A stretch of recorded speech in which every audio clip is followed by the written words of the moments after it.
పాతకాల పద్ధతిలో ఈరోజు టమాటా చట్నీ, పచ్చిమిరపకాయ చట్నీ కూడా అంటారు. ఆ చట్నీ చేస్తున్నాను నేను ఈరోజు. దానికోసం ప్రిపరేషన్స్: టమాటాలు, ఉల్లిగడ్డలు, పచ్చిమిరపకాయలు, వెల్లి పక్కన ఉంచాను, పొట్టు తీసి ఇప్పుడు పొయ్యి మీద డాకెట్టుకోవాలి. పొయ్యి మీద డాకెట్టుకొని ఇది ఆయిల్ వేసుకోవాలి. ఆయిల్ సరిపడినంత వేసేసుకొని ఆయిల్ కాగిన తర్వాత ఇవన్నీ వేసేసుకోవాలి. ఆయిల్ వేడెక్కిన కదా ఉల్లిపాయలు కొద్దిగా వేయగా పచ్చిమిరపకాయలు, ఇప్పుడు పచ్చిమిర్చి చాలా వేసాను నేను, కారం ఎక్కువ వేసాను నేను. కలుపుకోవాలి. కొత్తిమీర, కరివేపాకు కాడతో సహా కొద్దిగా పచ్చిపల్లి. ఇప్పుడు వేయగా కదా టమాటాలు వేసుకున్నాం, పెద్ద ముక్కలు కట్ చేసుకున్నాం. టమాటాలు ఉప్పు వేసుకున్నాం కదా బాగానే మగ్గుతాయి. చూడండి గాయస్ ఎంత మెత్తగా ఉల్లిపాయ టమాటాలు. చూడండి అవి చూపిస్తాను. చూడండి స్మూతీగా ఎంత బాగుంటాయి.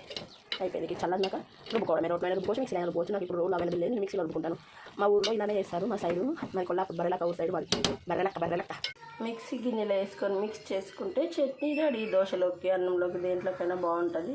ట్రై వేడి చట్నీ రెడీ. దోశ